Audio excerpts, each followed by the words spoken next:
Welcome back to the morning show here on Arise News. Joining us now from our London studio is Dr. Adeshola Oshin, public health specialist and founder, Health Images, to teach us the technical know-how of breast self-exam.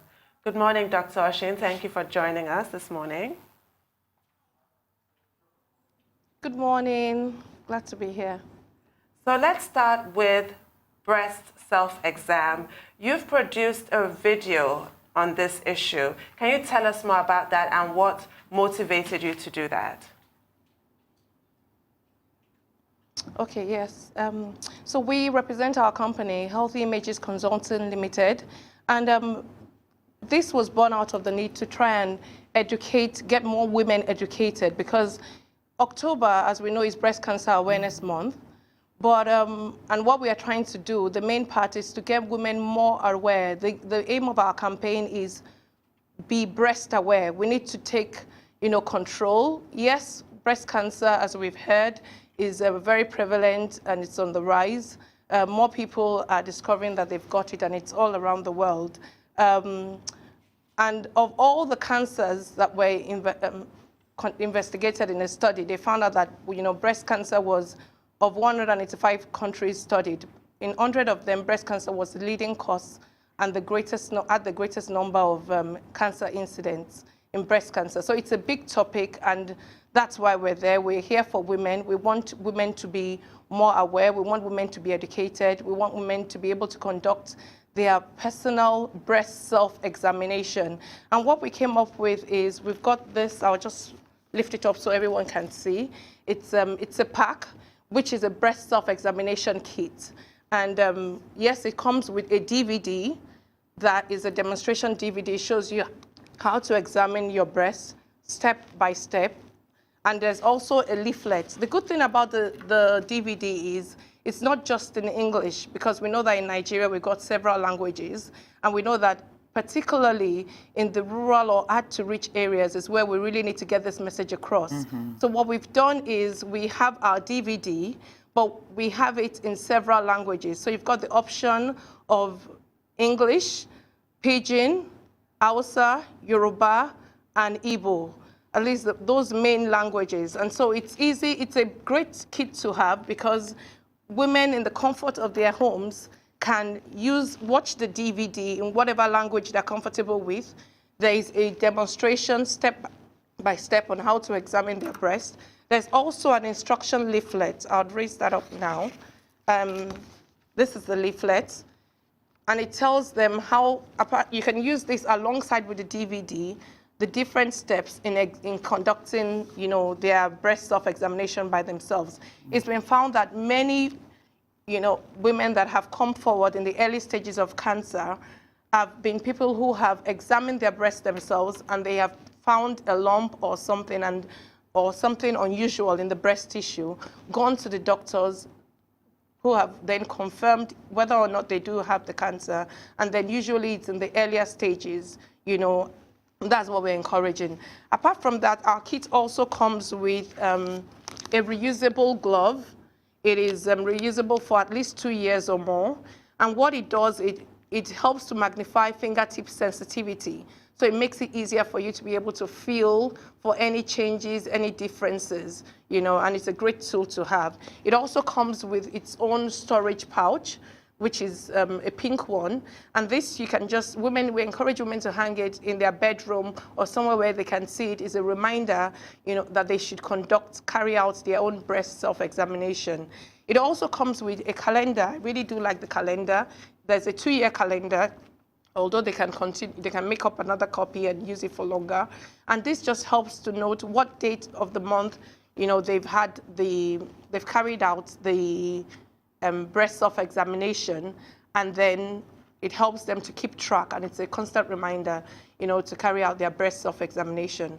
So in going forward in Nigeria and all around the world, the key thing is for women to be empowered to carry out their own breast self-examination. And yes, that's why we've come up with this.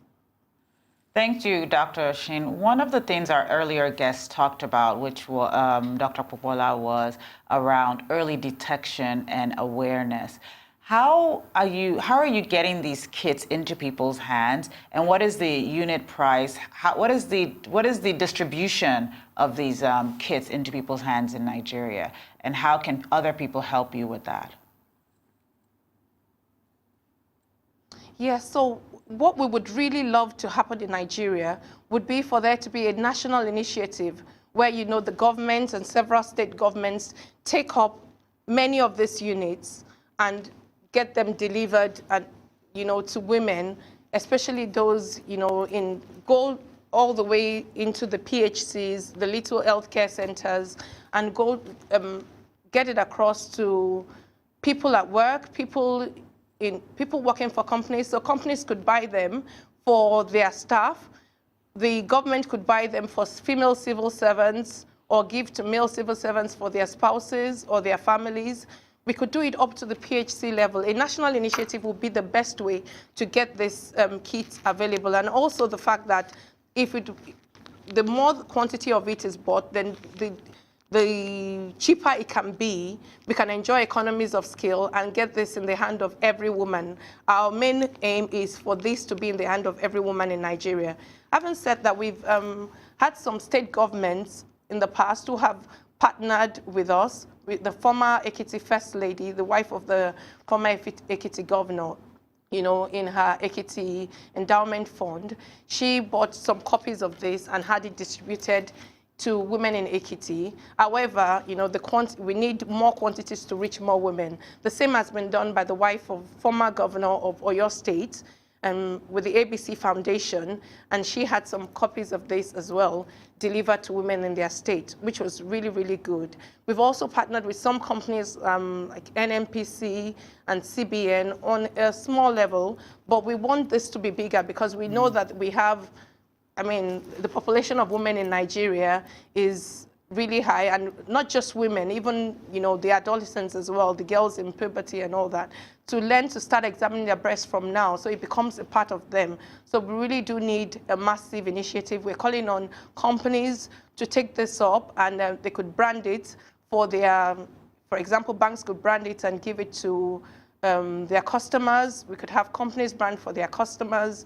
Different things that we can do, because we've got the packaging, and one of the things that we do is, you know, we've got our logo here, but when we can brand it in Nigerian colors, we can brand it for any company, we can brand it for any, you know, NGO or government or governor, and we can put their messages down here and their picture as well. So we're very open to partnership with as many people as possible on different levels, tertiary, primary, secondary.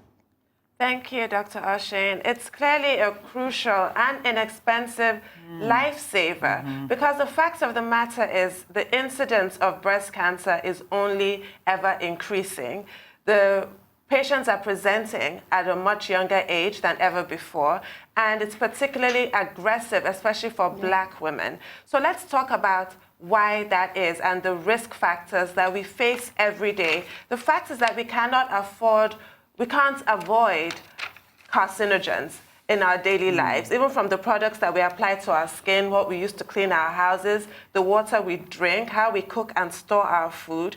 There's really no way of completely avoiding these risk factors. But can you tell us how to minimize them? Hopefully we can. Yes. I'll be happy to. I've got a leaflet here, and one of the things we've done is we've circulated this, and I'm sure that the producers will be able to share this with the viewers and anyone who is interested in having it. And this is a very useful pack. It's called, it's a Think Pink, Live Green. Just really about us, like you've mentioned over there, about us, you know, living green, doing the best we can. We know sometimes they say, you know, fruits are good. Tomorrow you hear maybe these fruits may not be good. There's a lot of information on there, which I know would be quite helpful for people.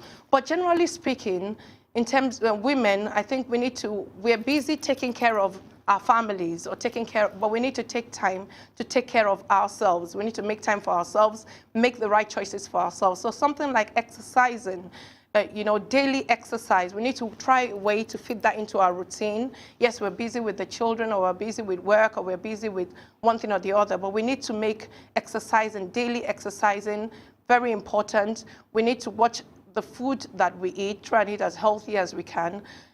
Particularly if we are overweight, and many people in these days are overweight. We've got the BMI calculator. We can find that online. We try and work out what our ideal weight is and try and work towards getting to that weight and also maintaining that weight. So we have many people going on many crash diets now, and their weight goes down today and then it's back up, and then it's... But the main aim is losing weight, but then trying to maintain that healthy weight. All those things help, would help us reduce our risk, of breast cancer. Wow. I wanted you to talk a little bit about actually what are some of what can cause breast cancer. So there's some hereditary things and there's some non-hereditary things. You mentioned briefly around obesity and nutrition, but I wanted you to talk about stuff like menstruation, reproduction, endocrine hormones. Tell us a little bit about how some of those also should be things that people should look out for and pay attention to. Yes. They do say that. I think many people just believe that, oh, it's in the family, or it runs, in the family, or hereditary, like you mentioned. But that only accounts for about 5 to 10%, maybe 15% of cases. A lot of it is due to other factors. So, generally, I would say scientists or doctors don't exactly know what the causes are, but there are some things that they found to be common, and those are the other things we'll talk about, like you mentioned. So they found out that, many women now are having their first child until 40, maybe 45 even, and all that. And thank God for advances in medicine. Yes, that is possible, but we're encouraged to, have our children early if possible, because unlike other organs in the body that are fully developed by the time a child is born, the breast continues to develop as you grow older. You'll notice that in adolescence, puberty, then the breast starts to grow, but the breast never fully matures until you've had your first full-term pregnancy, so until you've given birth to a child. And having given birth to a child, breastfeeding, they're encouraging exclusive breastfeeding if possible for the first 6 months. All those help to lower your risk, of developing breast cancer, at least before the age of 50. So those are some of the choices that we can make. Also, hormone replacement therapy, which is being used by some people for menopause, and some people oral contraceptives and all that. They found that, the estrogen and other things have been linked with increased risk, of breast cancer as well. So those are some of the decisions that we can, take, in making sure that we try and reduce our risk to breast cancer. It's one of the things that I learned from that pamphlet that you said about Think Pink, Live Green. I had no idea, because we all know the WHO has recommended 6 months exclusive breastfeeding. That has been drilled into everybody's mind, but the emphasis was always on the health of the baby. I had no idea that that was linked to incidences of breast cancer, not breastfeeding. I did not know that. And also radiation, the manner in which we so casually take x-rays. And that pamphlet makes a point about pubescent girls having to be cautious about x-rays. And I think about so many girls running around with a fracture, or they need braces, they go to the dentist and they go for an x-ray. These are things that could increase the chances of breast cancer down the line. So as we round up now, because we've run out of time, unfortunately, is there any kind of silver lining? Biola and I have been looking for some sort of good news for Breast Cancer Awareness Month. In a few seconds, how do you want to conclude this conversation on a positive note? Yeah, all I would like to say is that I really want all women to be empowered. And I know that even though breast cancer is there, the best thing we can do is to get used to feeling our breasts regularly, using the breast self-examination kits, and spreading the word to other people about what we know as well. And I know that knowledge is power, and together we will beat this. Thank you. Thank you, Dr. Thank you very Oshin. much. Thank you for joining us.